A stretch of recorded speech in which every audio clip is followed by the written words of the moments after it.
Pascal. You are now rocking with that dude Pascal.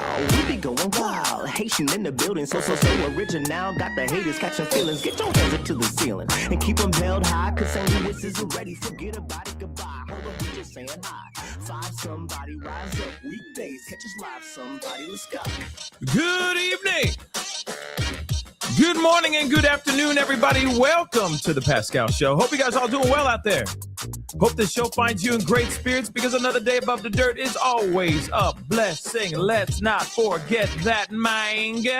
We got some things that are going on here very, very shortly. We got a bunch of stuff popping off. And we got some other things we got to check out before tonight because tonight is going to be a very interesting situation. Let me just say that.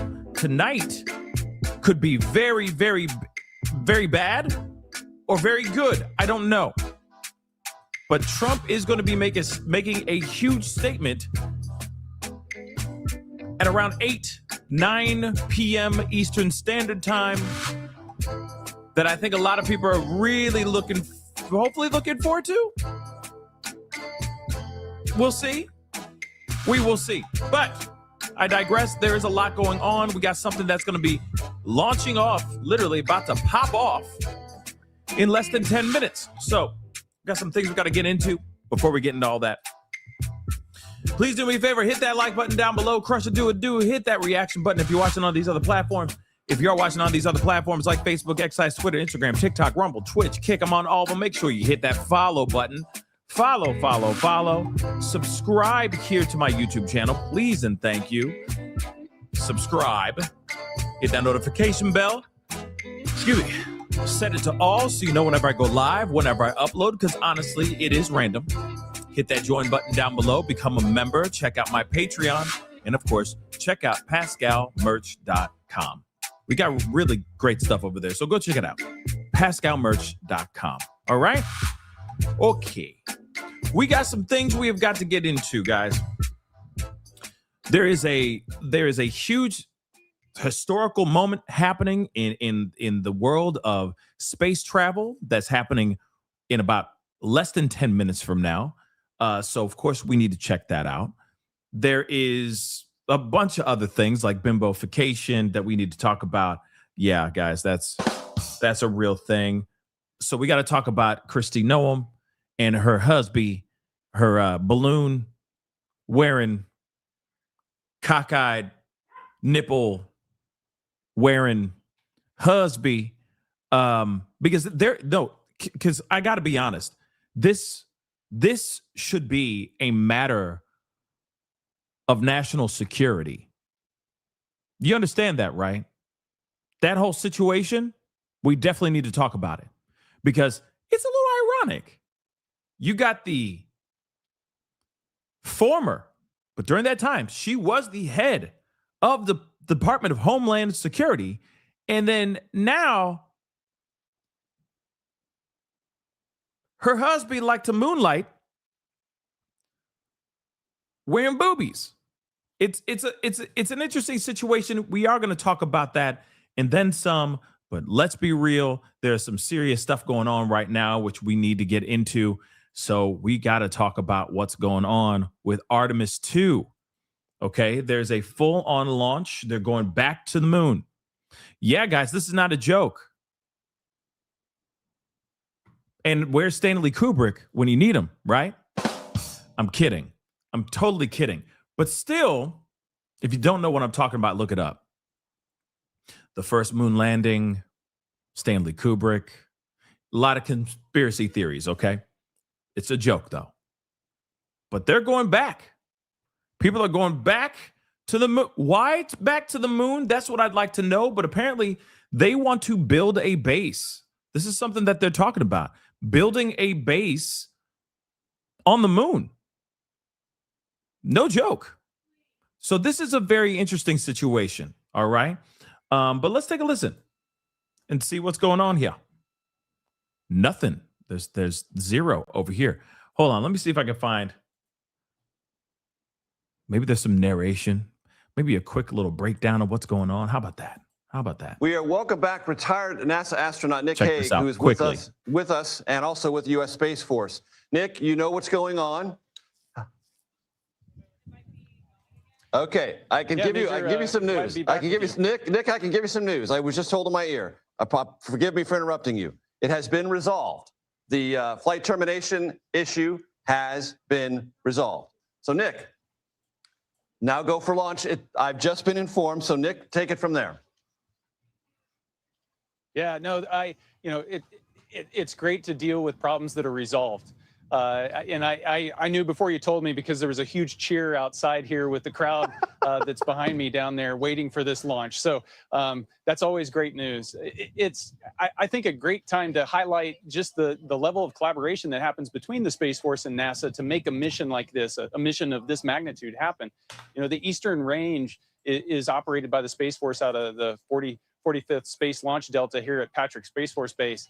And one of the principal things that they do is make sure that public safety is always first and foremost. And so while, you know, we're focused on making sure that the crew is going to be safe during this very, you know, dynamic operation, this test flight, we're also making sure that the American public is safe, because there's a lot of rocket fuel that's stored up in there. And we want to make sure that we're taking care of everybody. You know what I should have done, Nick, is I just should have said, Nick, why don't you break the news for us? Because you just heard a cheer. I'm in a studio, but we got it taken care of. And I want you to communicate to our audience something I think you referred to that is important. In a moment like that, when we hear, oh, it's a no-go, maybe there's a heart flutter, oh, wow, something really important, maybe something dangerous. And what you're telling us, and what I think people need to appreciate, is these are system checks. They are rigorous. They are painstaking. And they can be resolved. And when they are resolved, things can proceed apace. But you've got to go through the checks. Absolutely. The question of why does the crew go out to the launch pad 4 hours before they're going to launch? Why does it take so long? It's because we're going through, NASA's checking every one of those systems. The folks over at the Eastern Range Mission Operations Center are checking through all of their systems. We're making sure that everything is perfect. And the idea that you're going to go through those checks and you're not going to discover something, there's not going to be something that you need to fix, is probably unrealistic. There's so many. And so every launch that we have, we're working through issues all the way to the end, it's exciting to see the teams come together and work those problems in real time in that environment, that stress-packed environment, to see them balance all the technical challenges, but then also maintain public safety and safety of the crew as the highest priority. And this is worth delving into for a second, Nick, and I think you'll appreciate my next question. There wasn't a Space Force when we went to the moon last. It wasn't even on anyone's mind. There is now. So how does that change this collaboration? How does it change the communication? What are the equities for Space Force that used to be occupied by somebody else? Yeah, the Space Force is in its 6th year. So we're still forming as a service, but we're continuing to do all of those legacy missions that were accomplished within the Air Force. If you think of GPS and navigation, if you think of satellite communications and global missile warning, those are things that we have continued to do and will continue to do. You can also think about the things that NASA depends on the Space Force to provide so that we can do a mission like this safely. How do I launch a rocket into space when I'm entering into a space with 10,000 other satellites, a lot of which are really close to the Earth, traveling 5 miles a second? Well, the way you do that is you track all of those objects. And so our Space Force Delta II is tracking all of those things. I've got the 18th Space Defense Squadron. They're tracking and cataloging the 50,000 things that they're able to around the Earth, of which about 10,000 of those are satellites. And then I've got the 19th Space Defense Squadron that is doing the analysis to make sure that when I launch this rocket during this launch window, that I'm not going to collide into anything that's already in orbit. And so that's the level of collaboration that's required in order to make a mission like this, something as grand as going back to the moon, possible. Nick, I don't know if you have a That's a good point. You just don't know what's actually, when you start going off, you just don't know what's actually going on, what's orbiting up above. So there's a lot of precautions for sure. Yeah, they're launching a spaceship, a rocket into space. 1 minute. Yeah. They're launching a spaceship into space on April Fool's Day.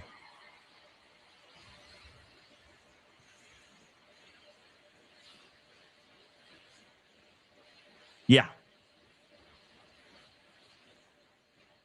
Nothing to worry about. Totally fine enough. Creep Show, I'm glad you enjoyed. Let's go for your left. I'm glad you enjoyed Tiggo Bitties. Tiggo Bitties. 25. 20. 15. 10. TLS is go for core stage engine start. Here we go.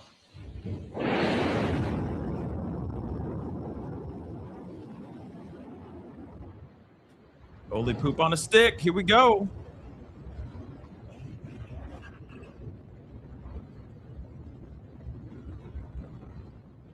That.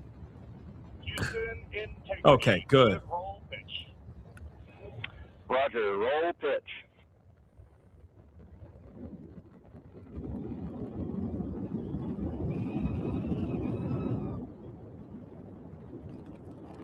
Integrity, AMT high. Stay intact. Get out there. Don't do anything crazy. This stuff gives me like anxiety. I'm not kidding.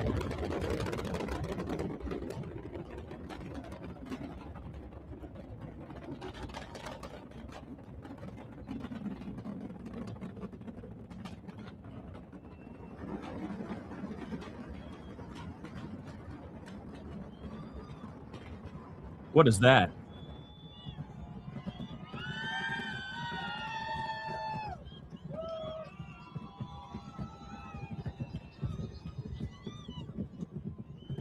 Integrity through max Q on, pumps fully on. They're not in the clear yet. Come on. Have you the same?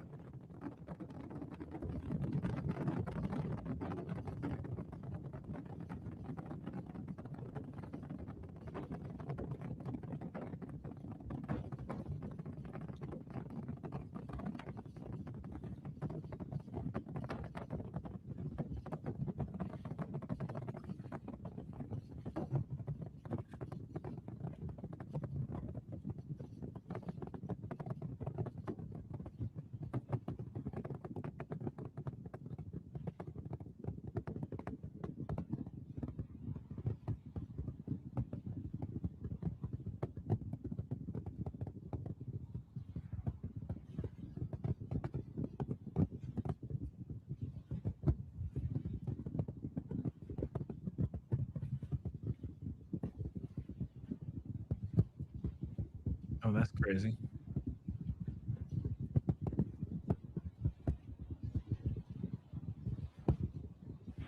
Integrity, guidance converged, performance nominal, upper stage RCS ready. Copy all, Stan. That's what's up. Integrity, SM priming complete. SM priming complete.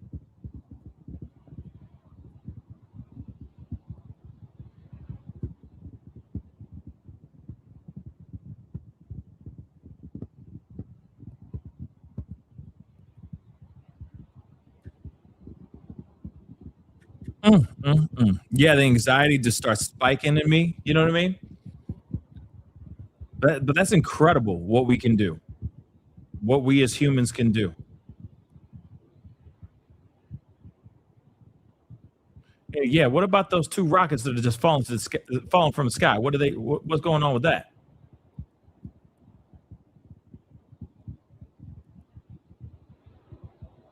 Houston integrity, good last jettison, great view.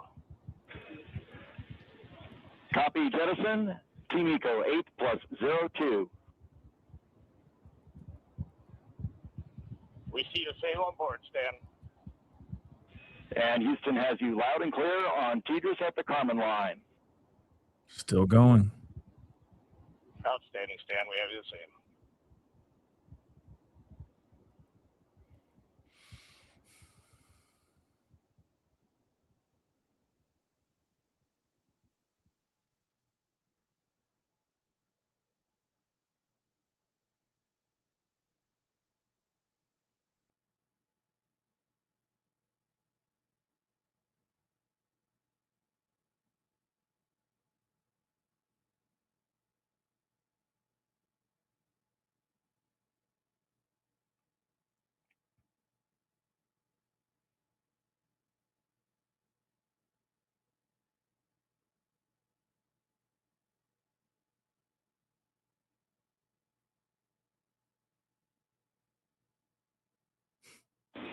Integrity, GPS processing.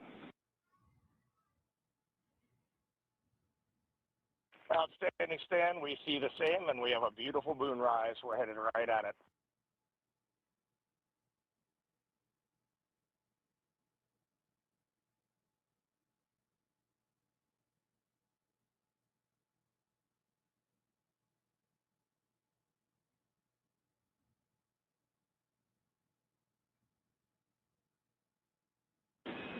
Integrity, 3 engine press. 3 engine press.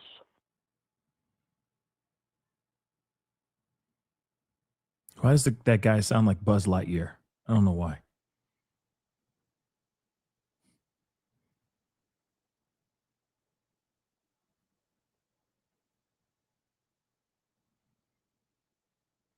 Pretty dope though, huh?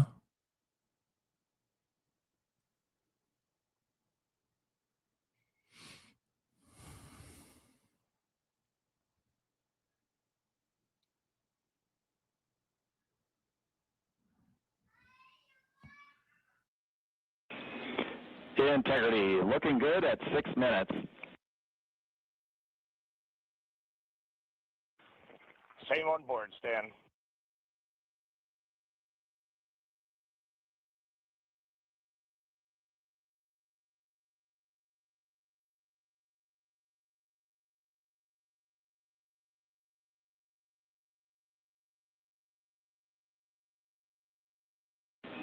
Integrity, expect nominal shutdown.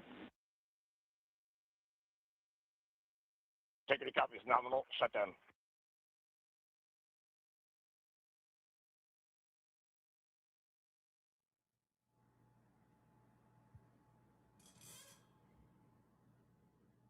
That's a lot of smoke. That can't be good for the ozone, right?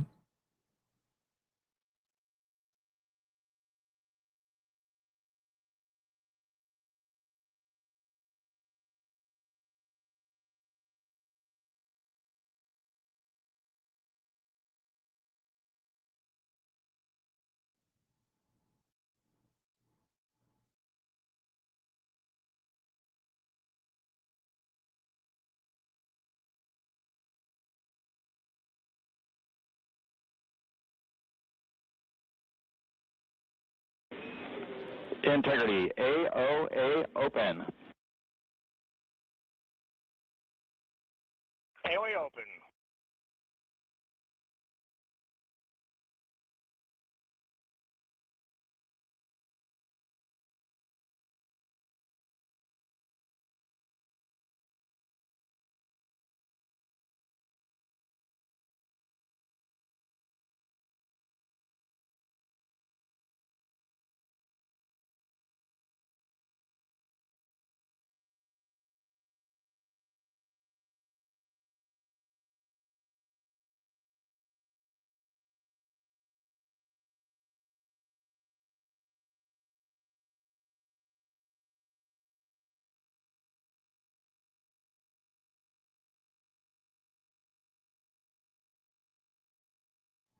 That's cool.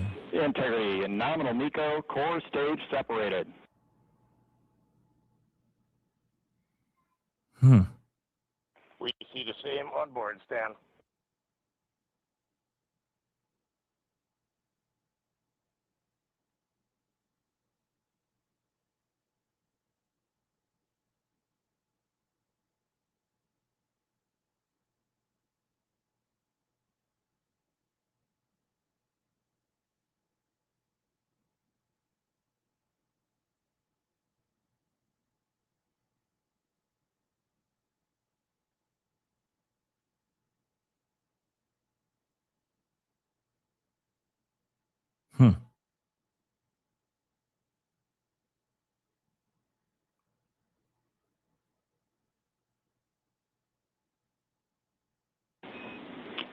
Integrity Houston, looking ahead to PRM numbers so far per the pad.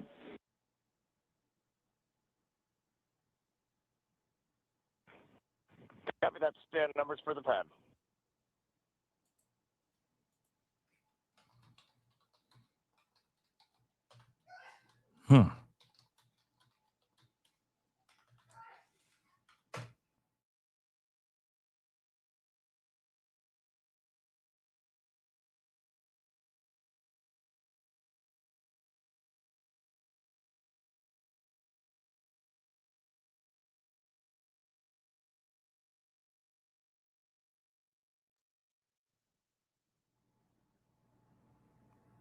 Interesting.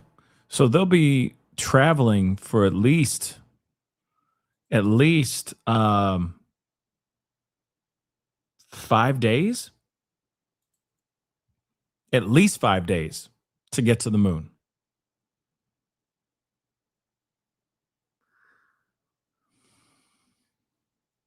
That's really fascinating. Integrity, good. Neds deploy.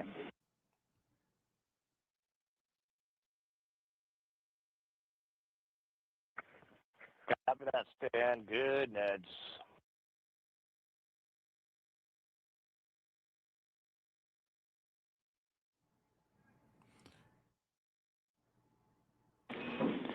And Integrity Houston for PWD setup. Just a reminder, halfway open on the secondary. We copy that, stand halfway open.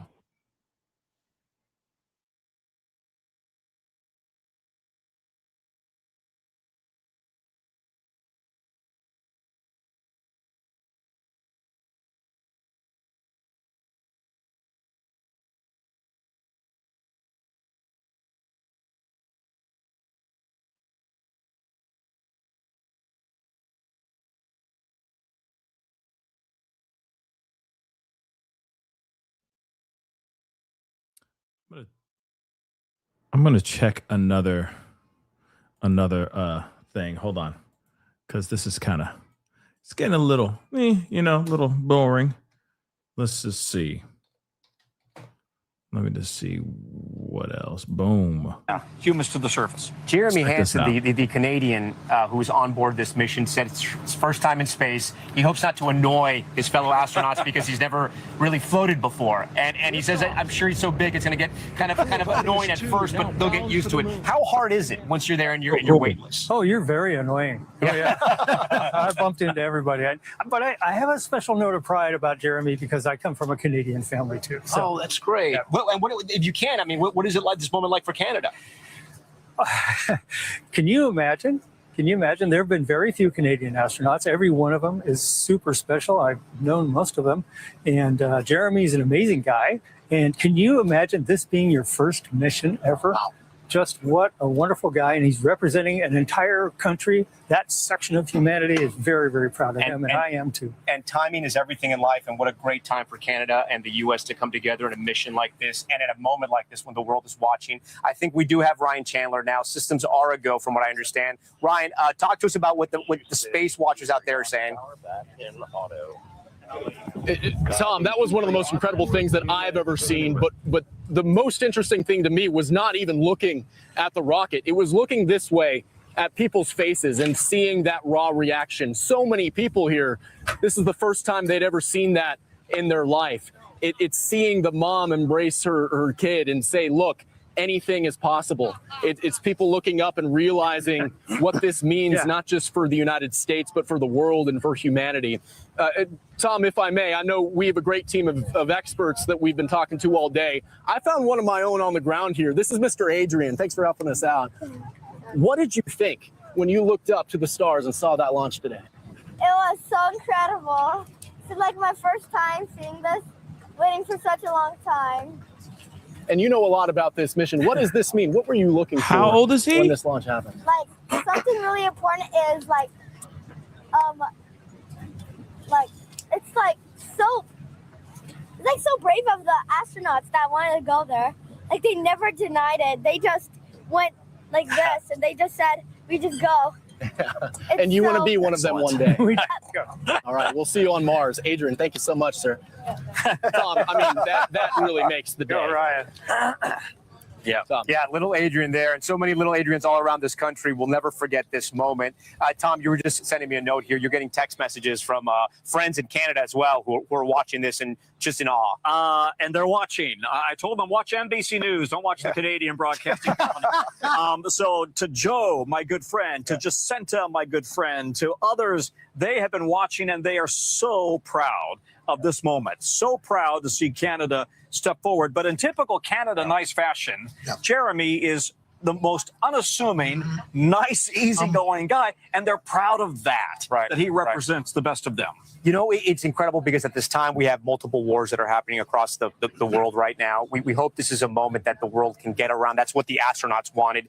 You wonder if something like this, and obviously we're in the moment right now. We'll see what happens tomorrow. And we live in a different era than the 60s and 70s, as you guys know. But the big question is, can the world and can the U.S. get around this moonshot? And will it motivate and maybe lead to more space travel and maybe more investments into space? Well, I think what's going the thing about when Neil Armstrong stepped on the moon, I was 15. I was watching with my family around a Sears Roebuck television, and it brought everybody together, and it ignited a can-do spirit that we can do these things. And I think with this crew, from whether you're a Canadian, whether you're a person of color, whether you're a woman, whether you're anybody, you see some of yourself in this group, and that's going to spur that interest, that desire to move forward. Yeah, Tom, as we watch and all of the moments that happened earlier when this thing took off, Artemis II was so incredible.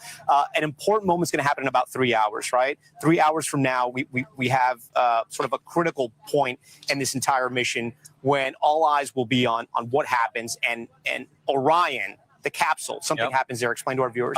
The Orion separates, and then it is truly on its own. And that's the point where we start seeing the proximity operations demonstrating their capability in that spaceship.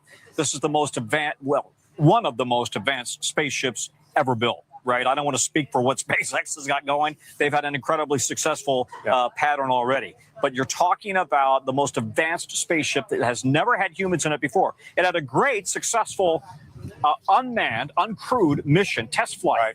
But just to be clear, that return was a problem. You may recall. And the 5,000 degrees. That's right. It's a heat shield issue. Yeah, they had more burning and charring on the heat shield on reentry than they're comfortable with. That really caused them to go back and do a big, in places, redesign and really question whether this is the right design for this ship. And everybody is still very much holding their breath and hoping and praying that heat shield holds on reentry. And for the most part, NASA is absolutely confident that it will. Now, there's some high-profile previous astronauts who are concerned about it. They've raised that concern. We've had that on NBC Nightly News. But the majority of the engineers at NASA and the NASA leaderships believe that it will be safe and the crew will be safe on reentry. All right, Steve, as we wait for that moment 3 hours from now, talk to us about inside the Orion capsule right now. Are the astronauts talking amongst themselves? Are they talking back to mission control? What's happening? They're busy. They're really busy. They're a brand new thing. They're looking at all the systems, make sure is that pressure right? Is that temperature right? Do we expect that valve to open? Then make our preparations for the separation from the ICPS and actually drive the Orion with the European service module around, flip it around, and actually do simulated dockings. Only a few hours after launch. That's an amazing thing to ask the crew to do, and I know they're excited. And I know on this first day and this first night, they have to stay up for a long time, right? They almost, I think, at some point have to take a quick nap just to stay up longer because of what's happening and the importance of everything. Everyone has to be alert and awake. how could you sleep? How could you? After that? So, but I think they'll be pretty fatigued, and if things have gone so well, they'll actually be able to sleep okay. Yeah, we saw a quick shot of inside NASA, and it we have to talk about those teams there, because we talk about the astronauts and their families and their friends, but I mean those teams from NASA as well, working on this to every aspect, from the arithmetic to the building to everything, to thinking about what's the next goal. I worked in mission control for about 15 years and worked with lots and lots of missions, both ISS and lots of shuttle missions. And I saw how dedicated and smart these people are. But it's not just the individual people. It's the way they're linked together into kind of a super brain. And that's what's happening in mission control. It looks like we're close to, or either getting to the point where the Orion solar arrays deploy. Steve, what exactly does that mean in layman's terms? Well, we know what solar panels do, right? And that's exactly what's essential for this vehicle. So the capsule is that little gumdrop thing, and then there's a cylinder below it, and that cylinder is the surface module. It provides power and also water and oxygen, nitrogen for the capsule itself. And that power is going to come from the sun, so we need those solar arrays. So an important and a critical part of what's happening right now, the solar arrays deploying, and we think that's just happened, or it's about to happen. Right this very minute.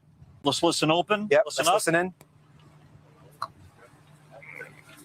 Give us just 1 minute. And Stan, you can read it like this, ready to copy. Roger. Kedris, handover east to west, expected 1 second earlier at 5:1 minutes, 26 seconds.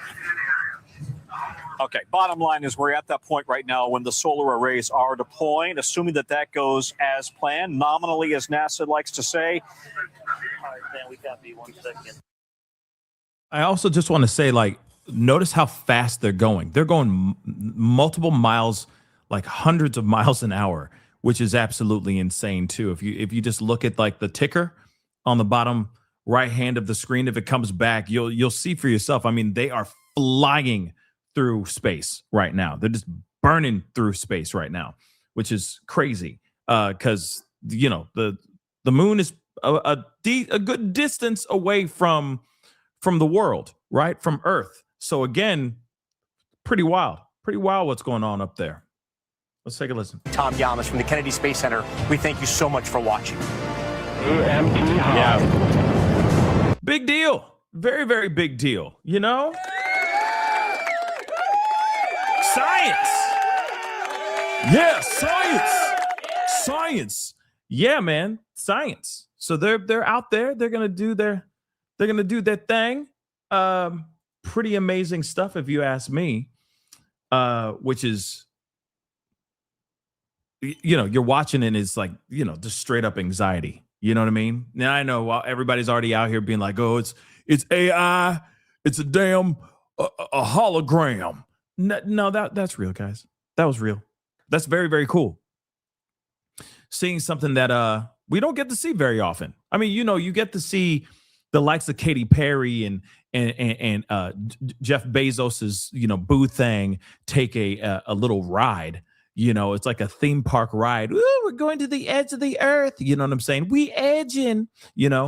But it's really cool to see that, doing its thing. No matter what, I mean, still no shade to Bezos's thrill ride. Okay.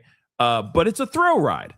It really is, sure. For every normal person, you could, if you had the money, you could take that ride up to the edge and go, ooh, I see in space. And the world ain't flat, man. It's round. It's spherical. You can see it for yourself with your own two eyes. Wow. This is what oh my gosh, it looks so good. And I'm oh my God, I'm floating. And we're going back down. And that's it. Done. It's a thrill ride. I'm sorry, it is. It's a roller coaster ride. A very expensive roller coaster ride.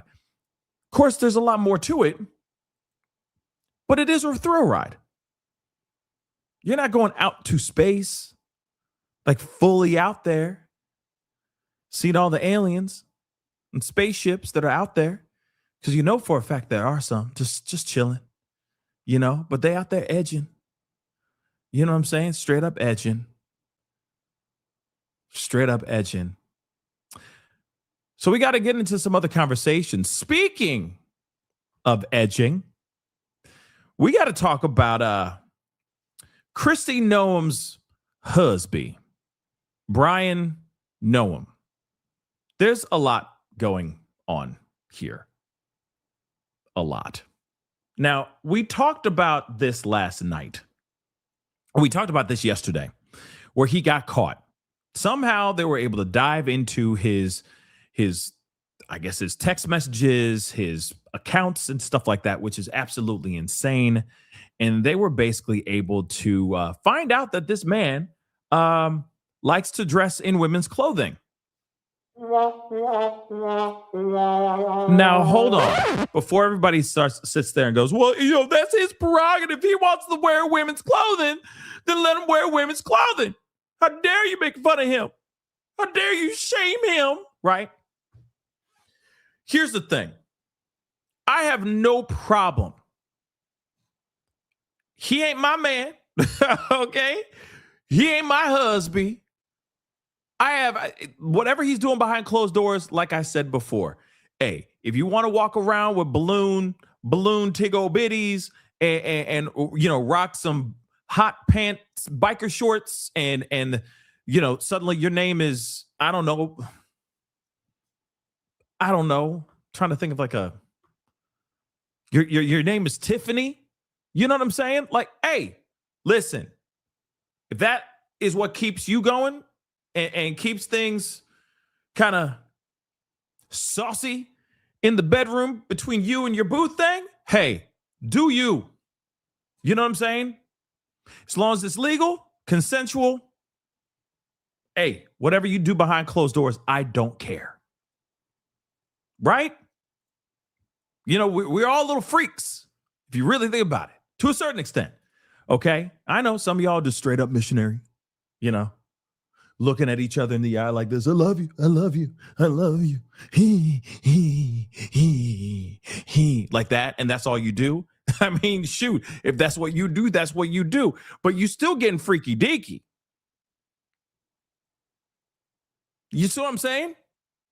You're still getting the plug in the outlet and then removing it and then putting it back in and then removing it and then putting it back in until electricity. You see what I'm saying?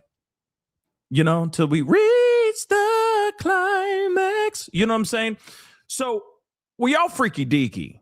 So I don't, like I said, like this is not my thing. Let me keep that a bean.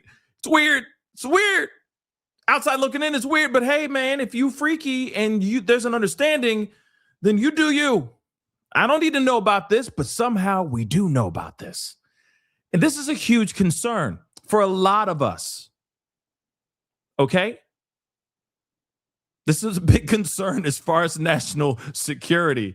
Yeah, his tiggo bitties are a massive problem. Not only are they massive, you see what I'm saying? Spherical, globular, okay, problems. This is a huge problem national security wise. Just letting you know. Just letting you know. Okay? It's a big deal. Tiggo bitties is a big deal. So Kristi Noem's husband has been seen for the first time, okay, after this whole cross-dressing scandal was revealed. So he was spotted emerging from his ranch home in Castlewood, South Dakota, Wednesday morning. In his first sighting since the Daily Mail found this ish, which is diabolical, okay? And he's rocking fake-ish boobies, mammaries, okay? And pink hot pants to chat with online fetish models, which is also called bimbofication. You can't do it. Yeah. It's, Californication. Yeah, that doesn't work. But bimbofication is a real thing. Apparently, these women like to pump their bodies a whole bunch of silicone in the saline, silicone, whatever they put in the boobies now, but to really make them gargantuan, right? And sometimes they do the butt too. So it's like an over exaggerated Barbie doll, right? overly exaggerated. Apparently, he really likes that. This really gets his, really ganders his goose. You know what I'm saying? It really gets his juices flowing. So much that it inspires him to don his own clothing, to rock his own fake boobies and hot pants and take photos and have these conversations with these women online, sometimes paying them and saying, hey, well, you know what, I'm really impressed by how you look. How do I look? With the cockeyed nipples and everything. And these are the nipples. Like looking like he had a bad boob job. Like he went south of the border, bro. Cabron. He went south of the border to get the boobies done. Cockeyed. You know what I'm saying? Yeah, it's weird. But he was sending these messages to these online women and paying them too. Just so you know. Just a quick recap on Tiggo Biddies. So moving on, apparently his head was bowed. Brian trudged out of his house at around 8:20 a.m. wearing high-cut, bright red shorts. He shouldn't have been doing that. He shouldn't be wearing those. And the fact that they gave us that detail. No, it's cockeyed. Like you haven't seen the photo? I don't even know if I can show you the photo online. I can't show you the photo. Just look it up. It's cockeyed. One's looking straight at you and the other one's looking off to the side. You know what I'm saying? Where? It's kind of like that. And you don't know if you should be looking over where that eye is going or you should be looking straight at the nipple that's looking straight at you. You know what I'm saying? You don't know which one to look at. You know what I'm saying? No disrespect to anybody with a lazy eye, but you get what I'm saying. It's like, which one do I look at? Which one? I'm sorry. Which one do I look at? Is he looking up or is he looking straight at me? Is that eye dead? The one that's like looking at me and he's really looking over this way? Is something coming our way behind me? Should I look? You know what I'm saying? No one? Okay, I guess I'm the only one. Okay. But I'm just saying cockeyed. One's this way, one's the other. You know what I'm saying? So I'm just being real. Okay? Looking like distant cousins. Not twins, but distant cousins. 3 times removed, just bow. Okay? You know? Okay. So moving on. So I don't understand why he was wearing high cut, bright red shorts, because this is not the time that he should be wearing. He should be wearing like army camouflage pants, army boots, and straight up like just a t-shirt, just looking like jacked and angry. You know what I'm saying? This is the time that he needs to just rev up the masculinity just a little bit. You know what I'm saying? This is not the time that he should be prancing around wearing high shorts, high cut red shorts of all things. This is not the time you should be wearing those things. Right now, you need to look like a Republican straight man. Straight up. Damn it. Why did I sound like psycho Alex Jones there? But you know what I'm talking about. Gay frogs. So moving on. So he sloped over to an outdoor trash can carrying a large black bag, then returned indoors, hands in his pockets. Yeah, he was probably like walking around just hands in his pockets, just kicking the dirt like, damn it. Caught again. Damn it. And here's the other thing. Let me tell you this too. Now, I don't know if this is for sure, but I still gotta say this just to be fair. Just because he likes to wear female clothing does not mean that he ain't straight. That is really hard to say out loud. Sorry, but I'm being real. Some people just like that as a kink. Or he might be, he might moonlight. I don't know. But who he was talking to were females. He wasn't talking to a whole bunch of other people, to a bunch of mans. It wasn't a cornucopia of bodies, of various genders, you know what I mean, that he was talking to. He was mainly talking to females and saying, yeah, you fine, you look great, I love that. How does it look on me too? And he was getting off on that. You see what I'm saying? So there's still some straight in him, No disrespect. I'm just saying I don't think he's like straight up gay. I just think that he's just, he different. Sorry. Quinn just said a transvestite? He is.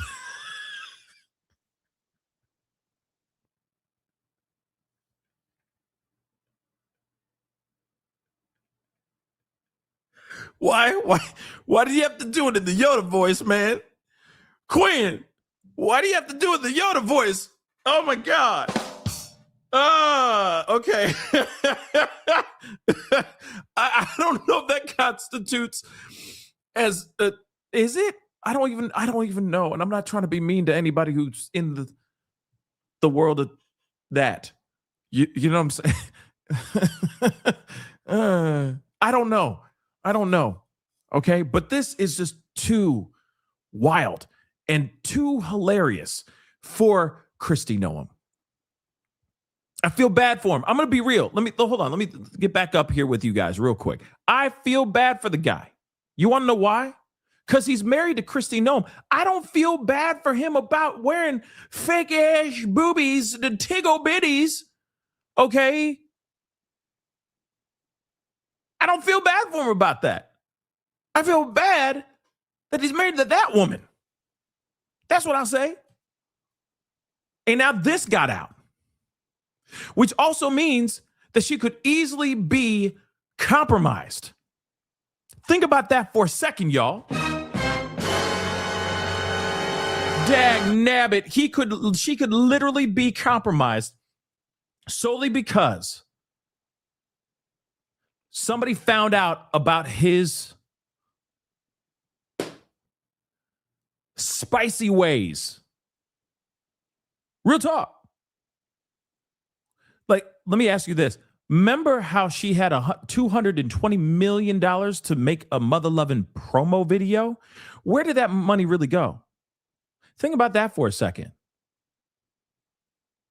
How about all the things that have ever been done to protect this country and all that? Things could have been very badly compromised because of her man and his spicy, spicy ways. Think about that for a second. You'd think that they would do, you'd think that Trump would know, which I think he already knew. And I think that's the other reason too. I'm sorry, I'm going to say it. I truly think that Trump already knew because he did respond and he's like, wow, what? That's real bad. You knew. That means you knew. Wow. Shocking. That's real bad. Yeah, you knew. You've been known. You've been known. But what's really crazy about this is that not only, which is wild, you got homegirl who's out here cosplaying like she a badass while her husband at home is cosplaying like a woman. Ain't that interesting? They both are into cosplay. Very interesting, don't you think?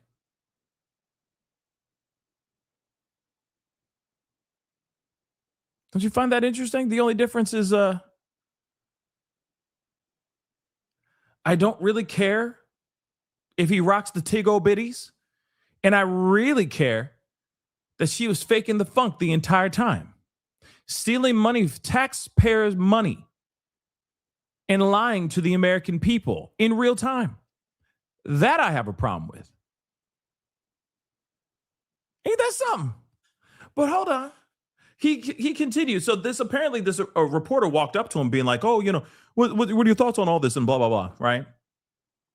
And he said, or actually they sent him a text message, I guess.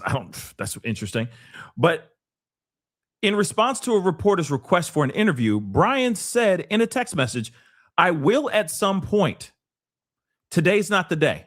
I appreciate your heart. Right there. I appreciate your heart. Signed, Tig O'Biddies. Surely you jest. No. Okay.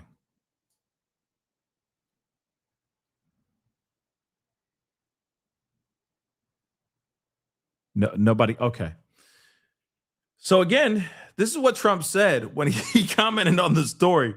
He said, wow, well, I feel badly for the family. If that's the case, that's too bad. Let me tell you something. That means the mother lover knew. You understand that, right?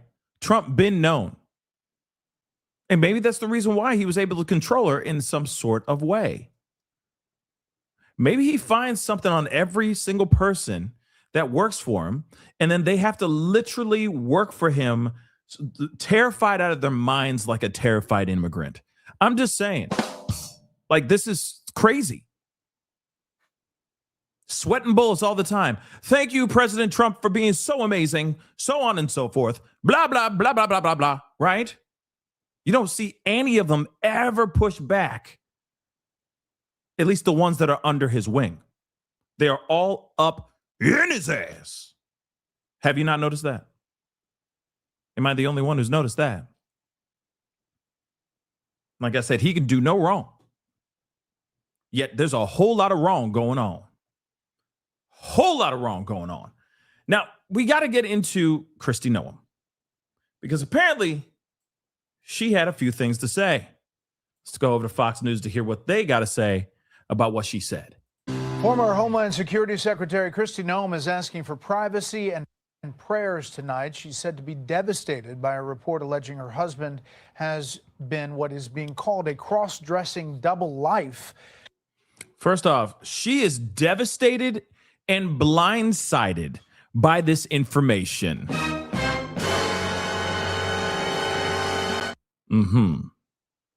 Yeah. You mean to tell me you didn't know your husband like to wear balloons in the bedroom? You never heard on accident while you were in the bathroom, maybe getting that negligee on, getting ready to, have your little, you about to get in the bedroom and make some whoopee. Yeah, I said whoopee. Okay. And all of a sudden, out of nowhere, you didn't hear the sound of maybe what it sounded like, a balloon popping in the other room, and him going, damn it. Baby, you okay? No, I'm fine. In the background. Nobody? You didn't ever ask what the hell is that tank, that helium tank doing in the corner of the bedroom, when you clearly know there's a shortage of helium going on up this mother lover? You didn't ask him what was that for? He just said it's for the kids. It's for the kids. Just in case, for a fact they're going to want balloons for their birthdays, and we got plenty of reasons to be excited about something. There's always some sort of holiday. Not once did you ever ask that. You didn't ever go through his underwear. You didn't do his underwear. You never saw his dirty drawers and at once moment said, hey, are these my biker shorts? These are pink. Are these they're extra, extra large. This cannot be mine. Whose are these, honey? You didn't ask? Never? You didn't see his stack of clothing? Never? Come on now. Come on. Like, you can't make this up. And she's like, I am blindsided and devastated. Everyone, please pray for us. You've been known. I guarantee you've been known. In fact, I guarantee you were cool with it too. Don't they have children? Don't they have children? Really? You really didn't know your man was like that?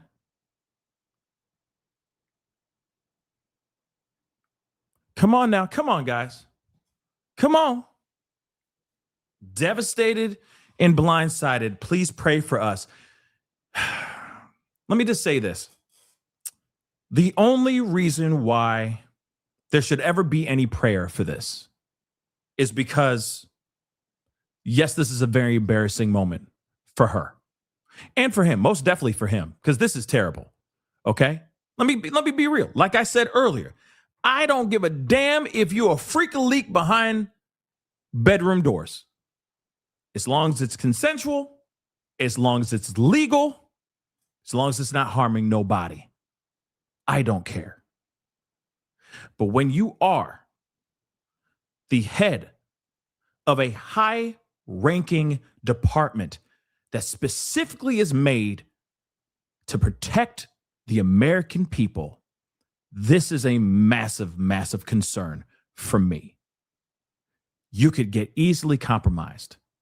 If Daily Mail is able to just hack his phone or go through and find some way to get this stuff, who's to say that other powerful entities, foreign and domestic, would not have been able to get their hands on this stuff just by clicking that mouse? And I'm not talking about double clicking that mouse, you dirty sons of guns.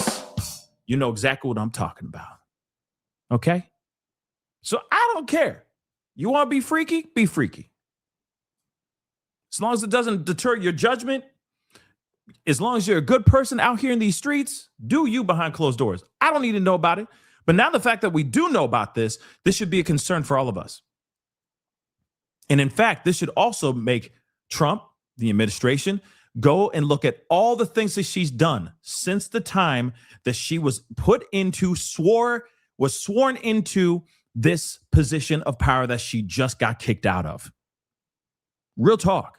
Because there are decisions that she could have made that could have been compromised solely because of this embarrassing revelation. Again, she could have been compromised for a long time, guys, because of this information. And you know what? This is going to be crazy. I'm going to say this too, okay? I honestly thought for one moment, I thought maybe it was like some crazy like fraternity photos. I was never in a frat, but their hazings are insane, right? And so for a moment there, in the very beginning, when I saw the article, I was like, man, these are probably just old photos of him, like something stupid that he had to do for fraternity or something like that during hazing. And I'm like, wait, no, he's still old. These are full-on photos of him old. This is him present day. Oh my God, this is him present day. Oh, damn. No, this is not hazing. You know what I'm saying? I'm like, oh, okay, I was wrong. Holy cow, this is real.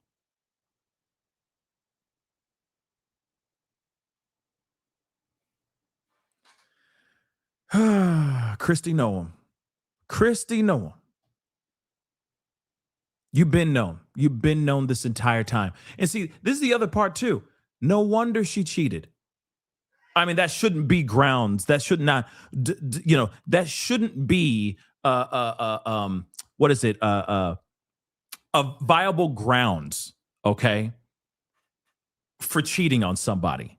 You respect your husband. You respect your wife. You respect your spouse at all costs, and you stay faithful, right?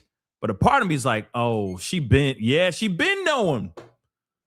She been knowing about all this. So cut the BS out and miss me with the mother-loving nonsense. Senior national correspondent Rich Edson has details tonight. Good evening, Rich. Good evening, Brett. Well, former Homeland Security Secretary Kristi Noem and now President Trump are responding to a report regarding Noem's husband's alleged online activities.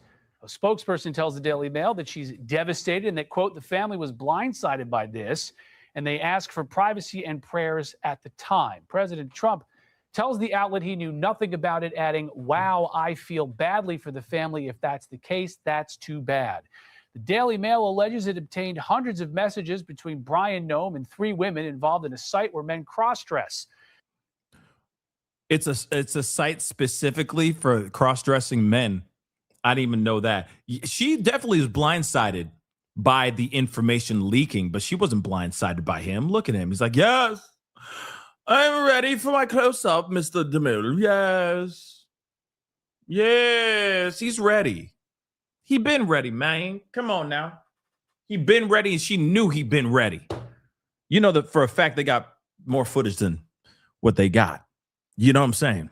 Come on now. The Mail posted several of these photos and writes Brian Noem allegedly sent women in the community $25,000 in virtual payments.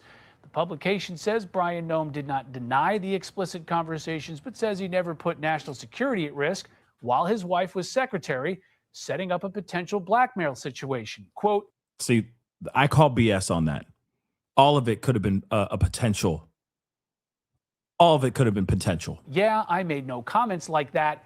That would lead to that. Brian Noem operates a crop insurance agency. He and Kristi Noem married in 1992. They have 3 adult-age children. Earlier this month, President Trump ousted Secretary Noem from her role leading the Homeland Security Department after congressional hearings where she had difficulty answering whether she was having an affair with top aide Corey Lewandowski. Yeah. With her husband seated behind her, she also faced questions about more than $200 million in DHS ad campaigns that featured Noem. Democrats are investigating that businesses that received money on that contract. The president named Noem as special envoy to the Shield the Americas Bread. Hold on. I'm rolling that back real quick. She really spent $220 million on this BS? Campaigns that featured Noem. Democrats are investigating that businesses that received money on that contract. No doubt. The president named Noem as special envoy to the Shield the Americas Bread. She about to lose that job too because of this. This is absolutely embarrassing. And here's the other thing too. I want to be completely honest and candid with you. This should be a straight up wake up call for all Republicans and Democrats that are out here, you know, on the Hill acting like they straight as hell, but in actuality, they ain't. They got a little kick, little hitch in their step, right? They all, you know what I mean? Especially the Republicans. They'll sit there, act like they're one thing, when in actuality, maybe some other stuff is going on behind closed doors that we don't know about. Right, Lindsey Graham? Sorry. You know, you got a man grown-ass man going to Disney World all by his doggone self, holding the freaking princess wand at the mother-loving Disneyland. Y'all ain't seen that. And that's supposed to be normal? Man with no kids. He ain't got no kids. He went there by himself. Lady Graham. Yep. Lady Graham by himself. All up in Disneyland. By himself. No one finds that weird?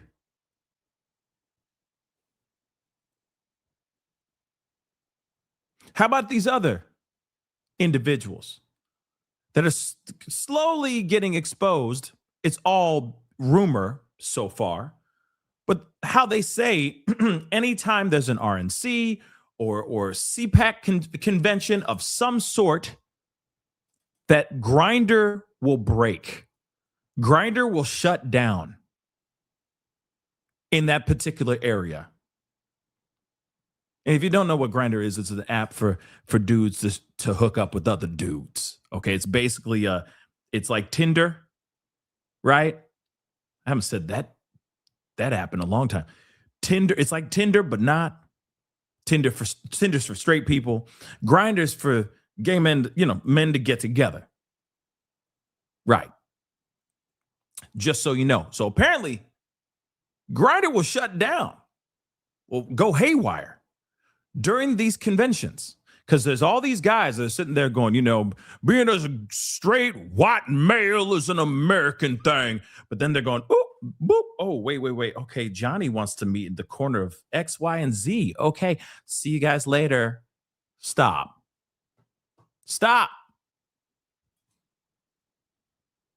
But that's a real thing, guys. Because God forbid, because of your political party, you cannot truly just be your true, authentic self. And you got to hide behind this awning or this mask of your political affiliation. Well, I say this, guys. Just set yourself free. Why hide? That's not a life worth living. Be yourself and love who you want to love. Damn it. You can still be a Republican and still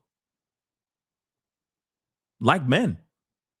Shoot, you can still be a Republican and still, ladies, you can still like women too. It's okay. It's okay.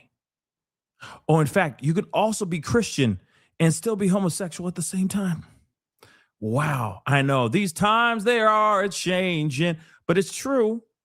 You can. It's okay. It's okay to be gay. It's okay.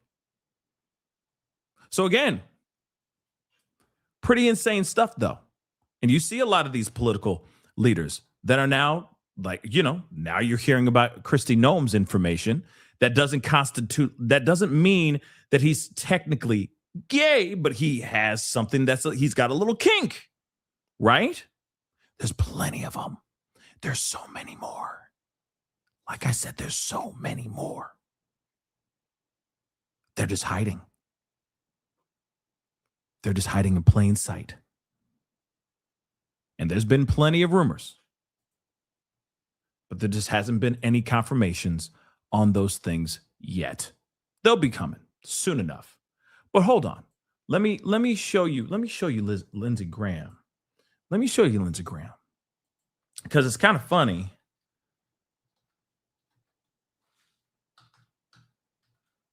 Lindsey Graham Disney. Hold on. This is not normal. I'm sorry. But take a good look at this. That is Lindsey Graham. Mr. Nuke Iran straight out from Earth. Lindsey Graham. Lindsey beats his meat in the corner talking about the Iran war. Graham. That guy. Walking around holding a princess wand and I guess some other Disneyland memorabilia. Again, all by himself. All by his mother-loving self. Now, here's the thing. You know what's really shocking to me right now? It's not him being in Disneyland, and it's not even him holding that princess wand in his hands. It's the fact that he has no friends.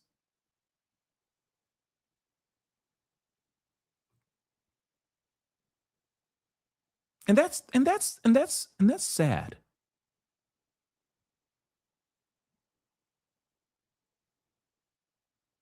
You don't find that sad? He went to Disneyland all by himself. Who does that? I mean, I've seen people go to like the movies by themselves or take themselves out to dinner. You know what I'm saying? Like, every once in a while, I highly recommend, ladies, gentlemen, if you get the chance to do it, take yourself out on a date. I'm being dead serious. Take yourself out to a good meal. Go check out a movie by yourself, whatever. Do whatever it is. But it's a lot of fun. It can be a lot of fun. But Disneyland? By yourself?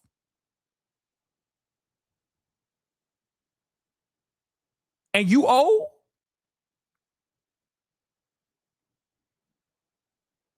And you Lindsey Graham?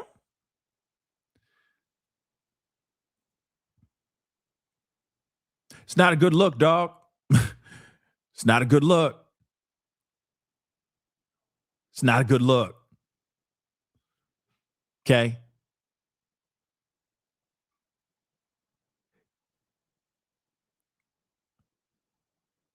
I don't think it's the classical one says it's actually not uncommon.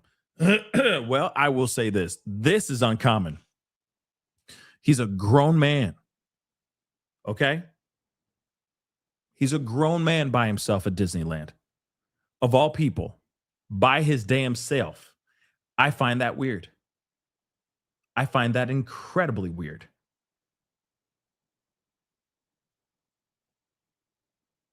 It's so odd. Yeah. And then after he got caught at Disneyland and everyone was like, yo, that's pretty weird, right? He goes and he posts this on his social media. Spent some time breaking clays in Edgefield County today. Doesn't get much better than that. He had to post this to be like, yo, hold up. I'm a man. And I'm a badass. I don't go to no frilly freaking Disney, but you were there though, man. You were there though. And then he went and he found photo maybe from like last year, and he posted it online to be like, I need to throw this off. I need to throw this narrative off because it looks weird. It does look weird. I know. I'm by myself at Disneyland. It's weird. Kids all around me and everything. And I ain't got no kids. I ain't even married. I know. That's a little weird. Okay? That's a little weird. I'm a warmonger. I know. That's weird. That's weird, man. So let me just show you with the gun. So because now everybody can calm down. I'm not a creep. I'm a man with a gun.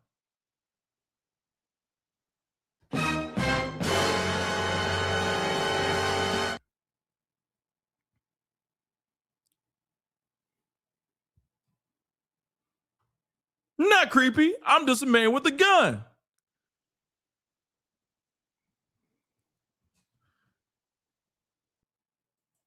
Hopefully these jokes are landing. If they're not, it's fine.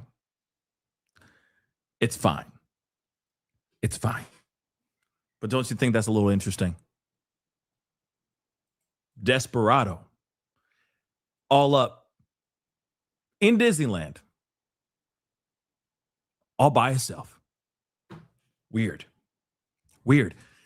And I will say this, while there is a partial government shutdown going on, which hopefully is going to get remedied here very soon, okay? You got that going on. You got a war going on in Iran. He's been all about like just bomb them out of the sky. Basically, bomb them out of the water. Take them all out, right? Take them all back to the Stone Age. And then you see him at the most happiest place on earth. I just find that very strange. I find that odd. Now, some other people might be like, no, that's not uncommon for somebody to just go to Disneyland all by themselves. But it's Lindsey Graham we're talking about. Like any other dude, you know, I wouldn't be saying any of that. We talk about Lindsey mother-loving Graham. That's weird. Just personally, I find that weird. Okay? But let's continue on. Now, something that we need to definitely talk about is something that just dropped a few hours ago. We need to talk about this because honestly, the new president of Iran, okay, Mossad Peza, how do you say his last name? I feel so bad. Hold on.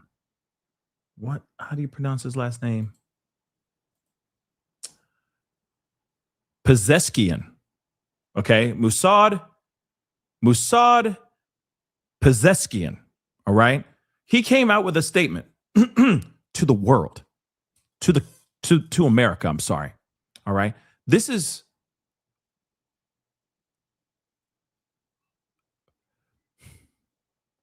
unprecedented, if you ask me. Excuse me.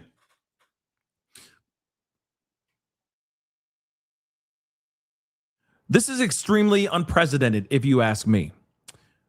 This president of Iran, apparently today, I guess, is the day that he became president. I Googled it. Like today is the day that he was named president of Iran.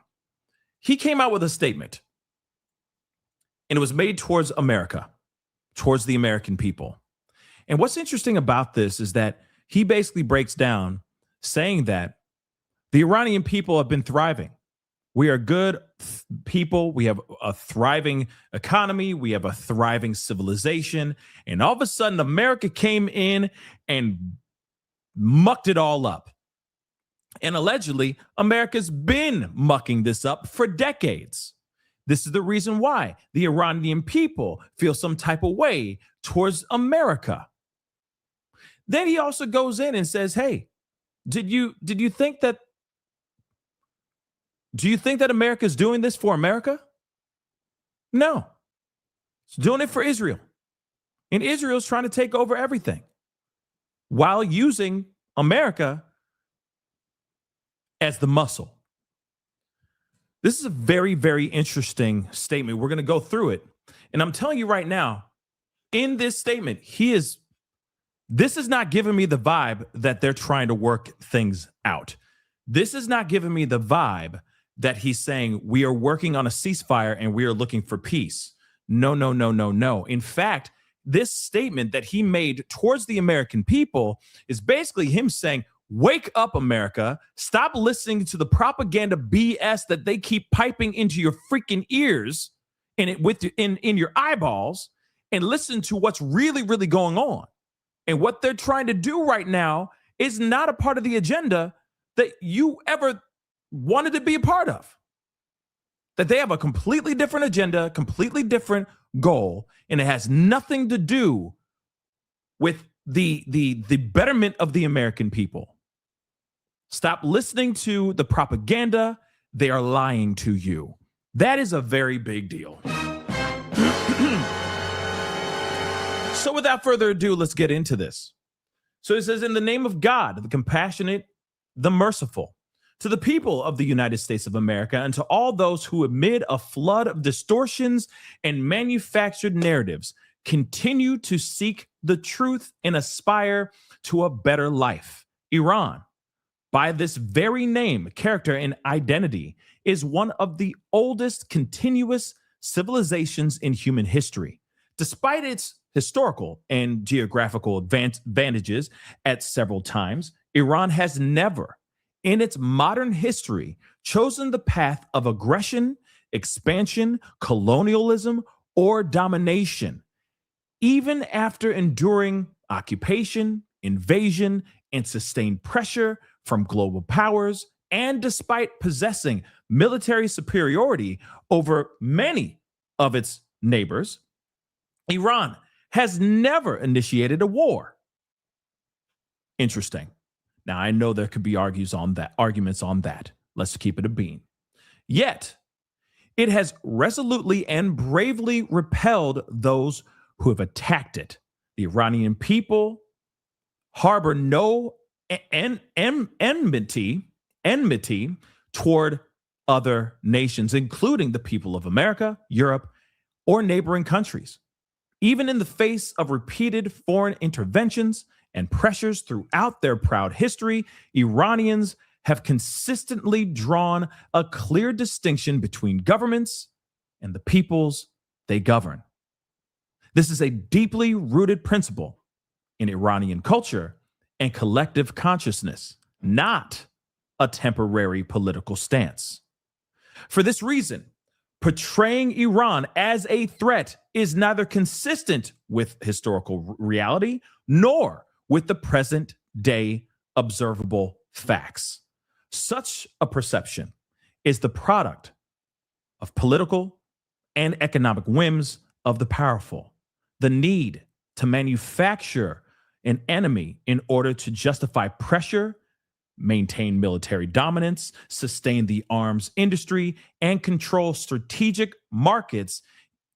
In such an environment, if a threat does not exist, it is invented.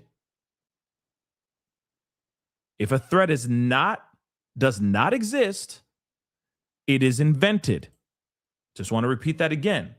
Within this framework, the United States has concentrated the largest number of its forces, bases, and military capabilities around Iran, a country that, at least since the founding of the U.S., has never initiated a war. Okay. Recent American aggressions launched from these very bases have demonstrated how threatening such a military presence truly is. Naturally, no country confronted with such conditions would forego strengthening its defensive capabilities. What Iran has done and continues to do is a measured response grounded in legitimate self-defense, and by no means an initiation of war or aggression. Interesting, right? Interesting. They're saying, hey, y'all are throwing the punches. All we're doing is doing this and just trying to do a quick little jab here and there and trying to get out the way. We ain't trying to fight you. This has nothing to do with us trying to escalate ish. We are retaliating in protection, in defense. Interesting. Moving on. Relations between Iran and the United States were not originally hostile. And early interactions between the Iranian and American people were not marred with hostility or coup d'etat. In a legal American 1953 tension. The turning point back then, however, was the intervention aimed at preventing the nationalization of Iran's own resources. That coup disrupted Iran's democratic process, reinstated dictatorship, and sowed deep distrust among Iranians towards American policies. This distrust deepened further with America's support for the Shah's regime, its backing of Saddam Hussein during the imposed war of the 1980s, the imposition of the longest and most comprehensive sanctions in modern history, and ultimately unprovoked military aggression twice in the midst of negotiations against Iran. So again, they're like, yo, America keeps on coming in. They keep sticking their nose in our business and they keep on mucking it up. They're not making anything better. They're making things worse. Sit down, which is insane. And it's been going on for decades. Things have been bad since 1953. Okay? Allegedly.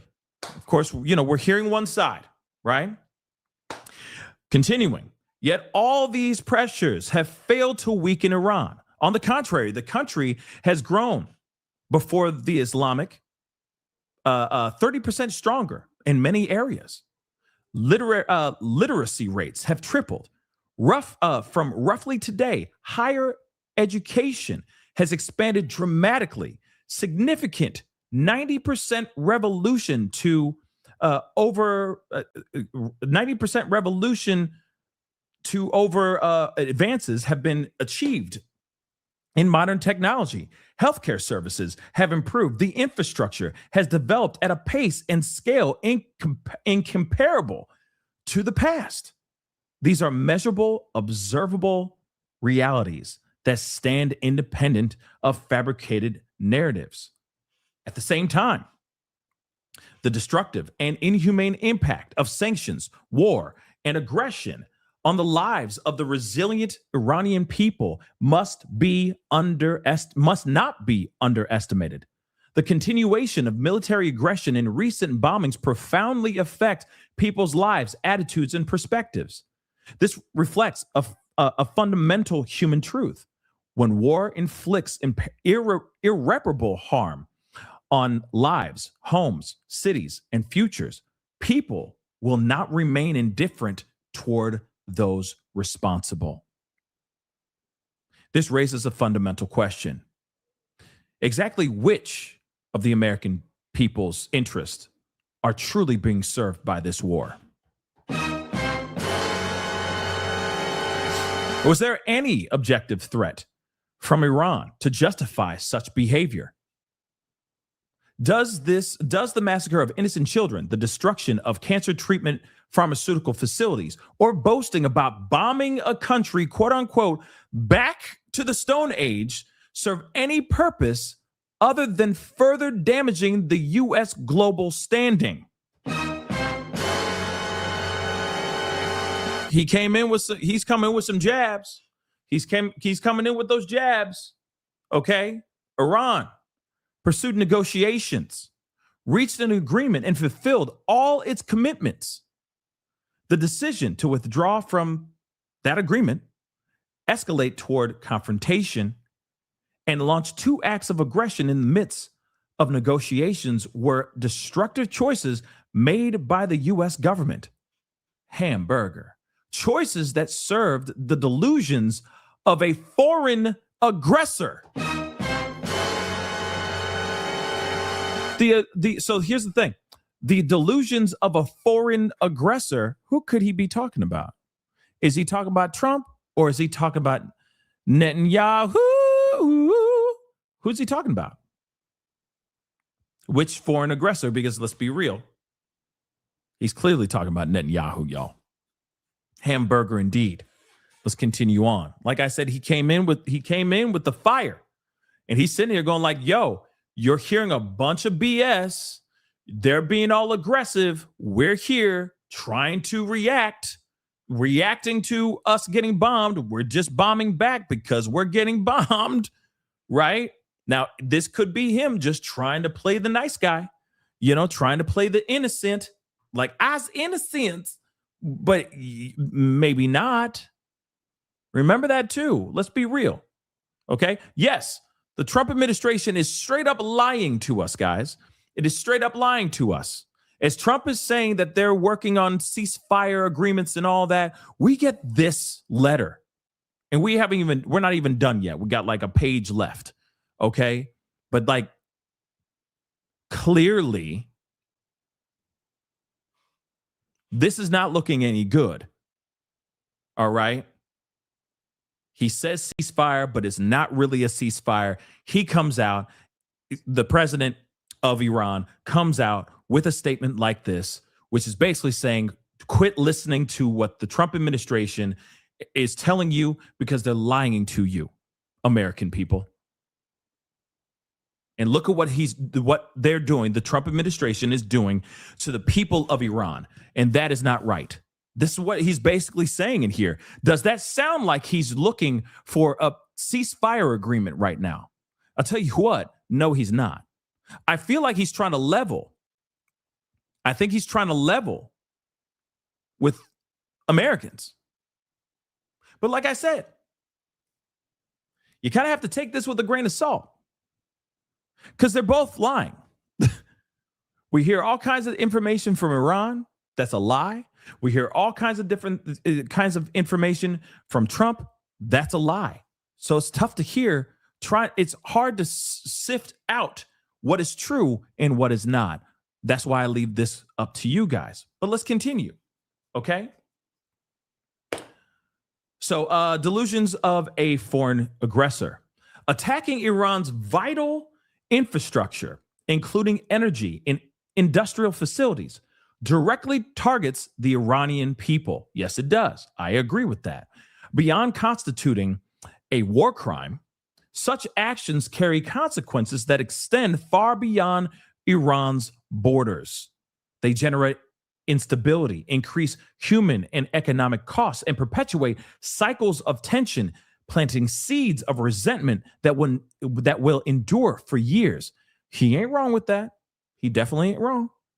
Because, that little kid that loses his mom or dad or both of them after a bombing in Iran, that's a new generation of someone screaming death to America. He's not wrong on that. He's definitely not.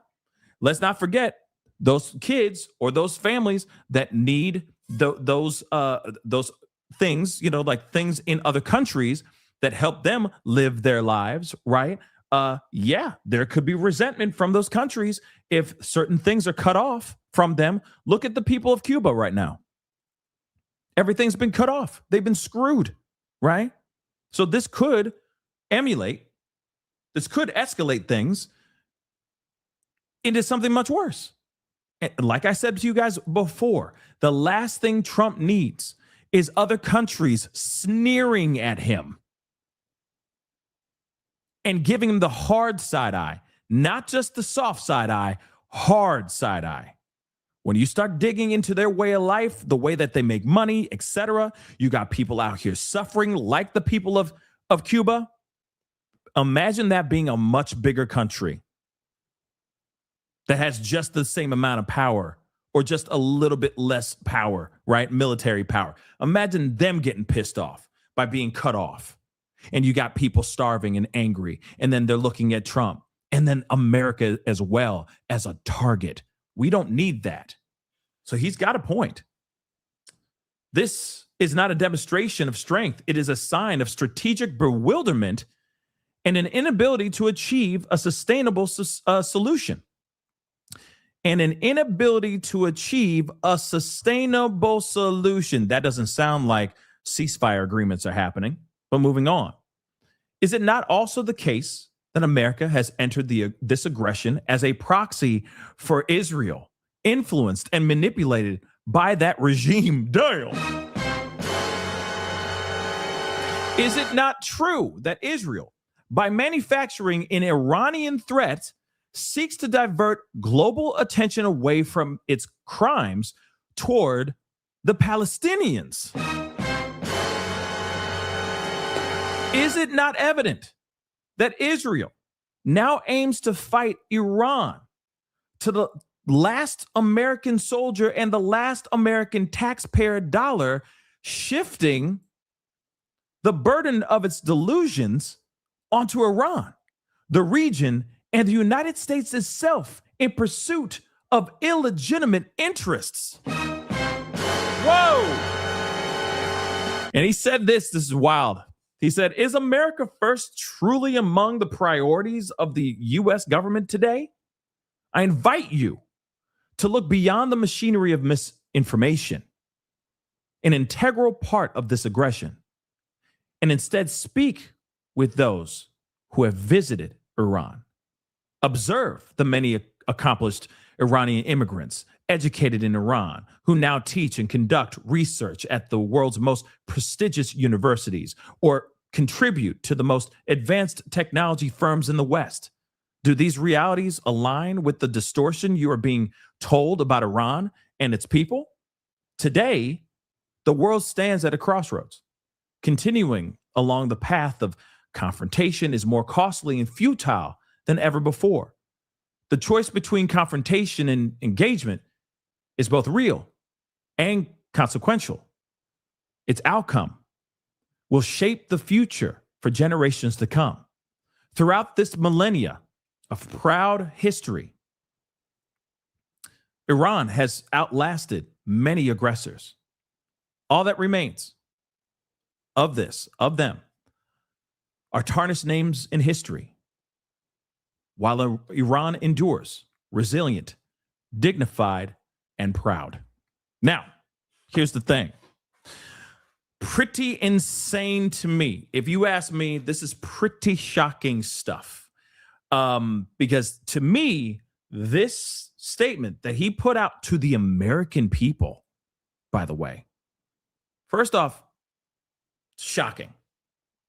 Second off, I'm like, okay, I mean, of course, I'm going to be a little skeptical. Of course, I'm going to be I'm skeptical of Trump whenever he talks about, or Pete Hegseth, whenever he goes into his war haikus. You know what I mean? He's like, in my mind's eye, as the smoke, steam from the gravel of the tarmac is rising into the sunset, and I saw that man with his amazing, mighty deployment mustache. I just said, go America, go. Like, you know, all that BS that Pete Hegseth does, and then he breaks into prayer, like, amen. F around and find out, amen, right? Aside from all that BS, they're not telling us the truth either. We're being told different stories left and right. So this, in a way, is kind of saying, America, the administration, they're a bunch of buttholes.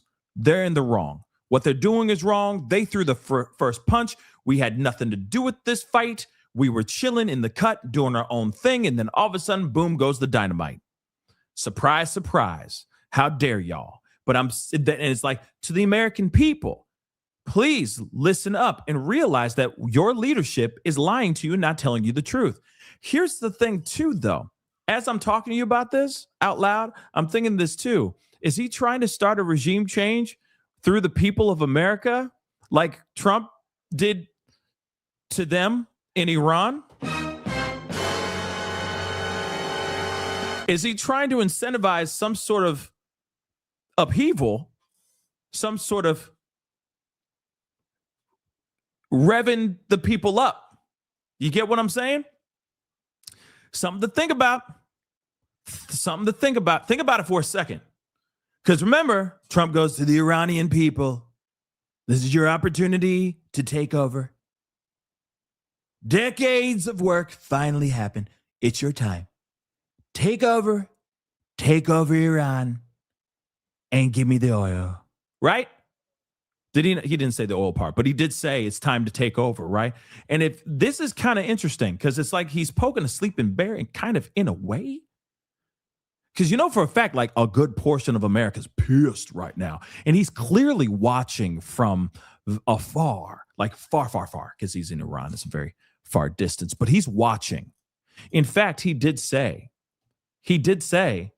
where's that quote? He did say that boasting about bombing our country back to the Stone Ages, that's literally a quote from Pete Hegseth. So he's watching. He's listening to the press conferences and the updates that are coming in from the Pentagon and Pete Hegseth and Trump. So he listening. He definitely listening. Could this be his way of trying to ruffle the feathers of the American people? Because maybe he thinks that our regime is jacked up. Just thought about that. Sometimes I can be smart sometimes. You know what I'm saying? Stop it. I know. Thank you. I'm so brilliant. But think about that. Think about that for a second. Could it be? They are definitely watching, Classic. They are watching, right? But could it be that he's like, look, we understand you've been in an abusive relationship. We understand that your man is crazy. The man that you call daddy, he ain't really a good daddy. Do you understand? We're trying to set you free from the clutches of your man that you brought back into your life again. Think about that for a second. Remember how I told you guys it's like we're living in it's like we're in an abusive relationship. We got this guy back in office. Boyfriend's back. You know what I'm saying? And he's back to the same old ish, except it's more demented and more like, you know what I mean? Because he got away with it before, so he's doing it all over again. And now he got his boys and his friends involved now too, and they're all manipulating you too. And they're like, man, you crazy. He ain't violent. He a good man. He pays his bills. He loves you. You know what I'm saying? Bad friends. Maybe this is the letter. You know what I'm saying? Get yourself free.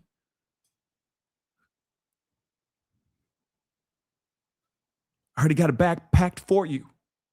Just tonight, when he's asleep, just sneak out the front door. I'll be in my Camaro waiting for you. You know what I'm saying? You know what I'm saying? Yeah, boyfriend had, after he quit his meds, yeah. And he's still drinking. And now he on that meth. Yeah, that's what we're at right now. You know what I mean? So again, this is a very, very interesting situation. Yes, I take this with a grain of salt.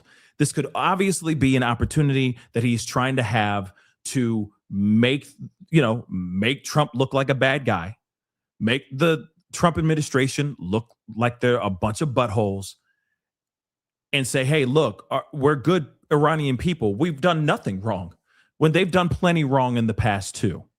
So again, like I said, take it with a grain of salt. But yes, a lot of people are pissed about this situation. And then tonight, in about an hour from now, he is going to be having a speech. And it looks like he's going to be walking away from NATO, y'all. No longer will America be a part of this 32-country alliance if it goes according to plan.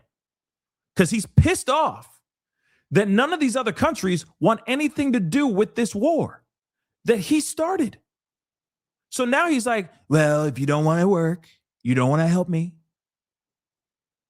we won't be with NATO. That's what he's going to do.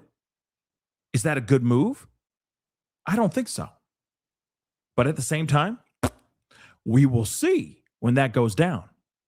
Here's the other thing, too. I've heard other people say this in other videos, because I listen to other things and I want to hear what other people think about what's going on in the world. Some people think that if we are successful and we just take over the oil over there, that we would have full on control over most of the oil. And then that would make America very rich.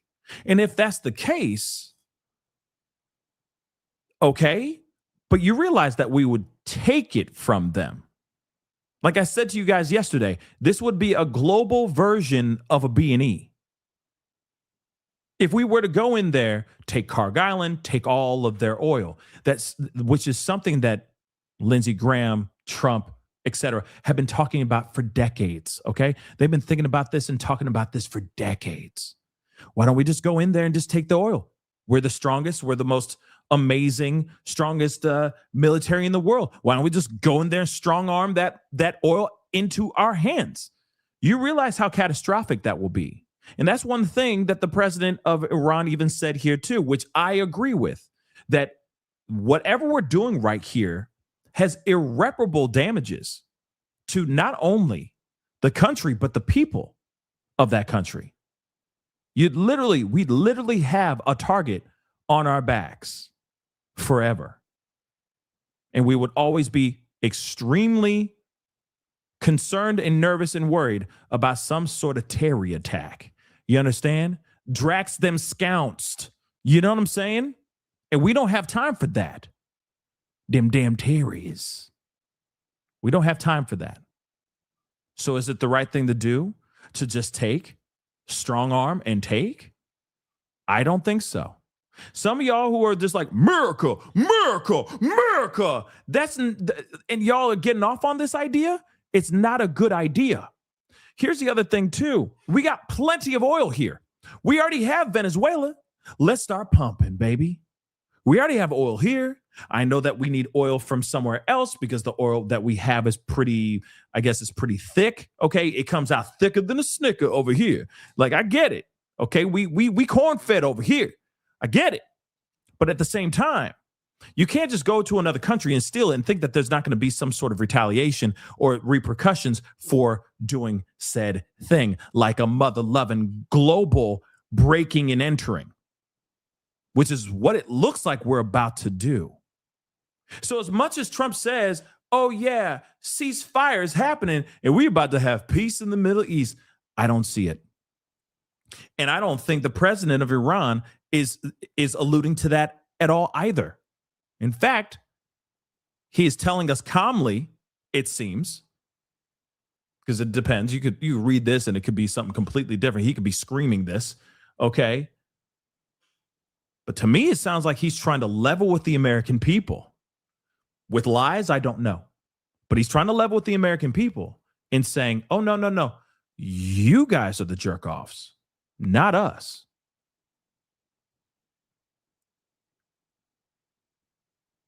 What does that entirely mean? Only time will tell. Now, one thing I will tell you guys, I'm going to have to hop off here soon.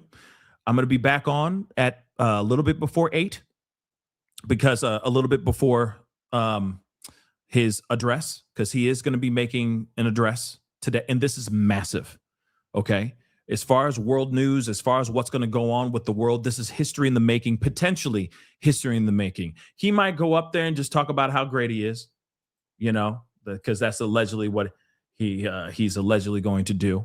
All right. He allegedly is saying that he's going up to talk about this. And tonight I'm making a little speech at 9:00. And basically I'm going to tell everybody how great I am. What a great job I've done. What a phenomenal job. What a phenomenal job I've done. What a phenomenal job I've done.